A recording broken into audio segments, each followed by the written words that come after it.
Que le Seigneur vous bénisse, chers frères et sœurs, dans l'amour du Seigneur, et je vous transmets les salutations en Christ.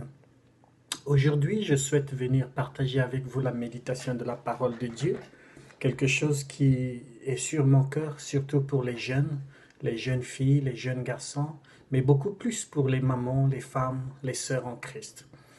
Vous voyez, Dieu créa la terre et tout ce qu'elle contient. Amen. Il y mit l'homme afin que l'homme y domine. Mais il se trouve que l'homme seul ne pouvait accomplir la mission de Dieu. Alors Dieu a réfléchi. Mais Dieu n'a pas vraiment réfléchi. Mais Dieu a trouvé bon. Amen, c'est le bon terme que la Bible emploie. Dieu a trouvé bon de donner à l'homme une aide semblable à lui.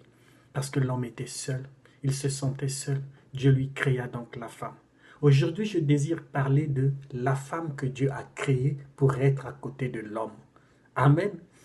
La femme qui est sortie de l'homme. La Bible l'appelle la femme vertueuse, la fille de Dieu. Amen. De tout ce qu'elle a à faire, plutôt de ce qu'elle doit être aux yeux de Dieu. Mes sœurs, ce message est purement pour vous, avec tout l'amour de Dieu qui est dans mon cœur. Vous savez, vous êtes des filles de Dieu. Vous êtes nos sœurs. Vous êtes sorties de nous. Vous êtes une partie de nous-mêmes. Amen. Je vais essayer de pouvoir, excusez-moi, expliquer ça. Alors, il est très important pour la femme, celle qui s'appelle fille de Dieu, de savoir prioriser ce que Dieu lui a donné. Amen. Parce que la femme, c'est tout ce qu'il y a de beau. C'est tout ce qu'il y a de poétique. C'est tout ce qu'il y a de merveilleux. Quand Dieu a pensé que son fils était triste, la meilleure chose qu'il lui a donnée en dehors de son salut, c'était la femme. Et toi, ma sœur, sache que le mari que Dieu t'a donné, c'est pour que tu puisses être à ses côtés une source d'épanouissement, une source de joie, une source de bonheur. Amen.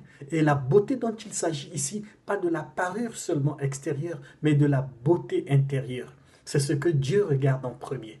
Amen. La Bible dit que Dieu regarde au cœur et non à l'apparence. Dans 1 Samuel chapitre 16, verset 7, si vous lisez avec moi, l'Éternel ne considère pas ce que l'homme considère. L'homme, lui, il regarde à ce qui frappe les yeux, mais l'Éternel, lui, il regarde au cœur. Dites Amen avec moi. Amen. Donc, il est important que la femme développe un caractère particulier si elle veut plaire à Dieu.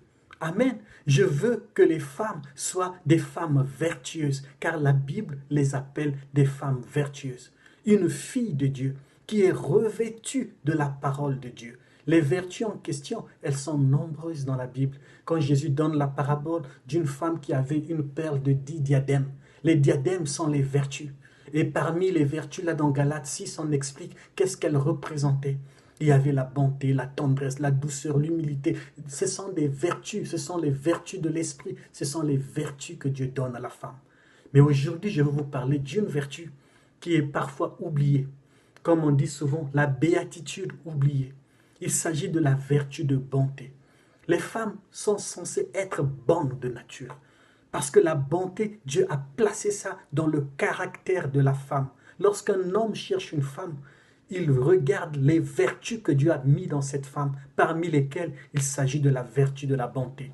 Nous allons prendre l'exemple de cette étude par une femme dans la Bible qu'on appelait Dorcas. Moi, je l'appelle sœur Dorcas. Amen. Alors, la sœur Dorcas, elle cousait des vêtements pour plusieurs personnes. Vous trouverez l'histoire dans le livre dans les livres des Actes des Apôtres, au chapitre 9, à partir du verset 36 à 41. Je peux lire ça avec vous. Or, à Joppé, il y avait parmi les disciples une femme nommée Tabitha, ce qui signifie Dorcas. Cette femme abondait en bonnes œuvres et en aumônes qu'elle faisait. Verset 37. Mais il arriva en ces jours-là qu'étant tombée malade, elle mourut. Et après qu'on l'eut lavée, on la déposa dans une chambre haute.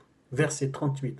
Or, Lyde, étant près de Joppé, les disciples ayant appris que Pierre était à Lyde, ils envoyèrent vers lui 2 hommes, lui faisant cette prière: ne tarde pas à venir jusqu'à nous. Verset 39. Et Pierre s'étant levé, alla avec eux. Lorsqu'il fut arrivé, On le conduisit à la chambre haute, et toutes les veuves se présentèrent à lui en pleurant et en lui montrant toutes les tuniques et les manteaux que Dorcas faisait lorsqu'elle était avec elle. Mais Pierre, les ayant tous fait sortir et s'étant mis à genoux, pria. Et se tournant vers le corps, il dit, Tabitha, lève-toi. Et elle ouvrit les yeux. Et voyant Pierre, elle s'assit. Verset 41. Et lui ayant donné la main, il la fit lever. Et ayant appelé les saints et les veuves, il les présenta vivantes. Amen. Là, il s'agit de la sœur Dorcas. Dorcas. Je suis tellement ravi de lire cette histoire et de comprendre comment la bonté de cette femme, qui est une vertu que Dieu lui avait donnée, a fait de sorte que Dieu la rappelle des morts, car tous les bienfaits ne seront jamais oubliés. Dieu écrit tous nos bienfaits dans son livre de souvenirs. Amen. Donc, on parle ici de la bonté du cœur. Cette femme, elle était serviable. Amen. Elle avait un bon cœur. Elle aimait les frères et les sœurs. Elle aime les autres et elle les a démontrés par ses actes. Toutes les veuves sont venues à sa veillée avec une tunique qu'elle-même, elle avait tricotée. Elle avait modelé, elle avait fabriqué. Et Dieu a honoré sa foi. Même devant la mort, Dieu lui a rappelé à la vie parce qu'elle était trop bonne, saturée de bonnes œuvres.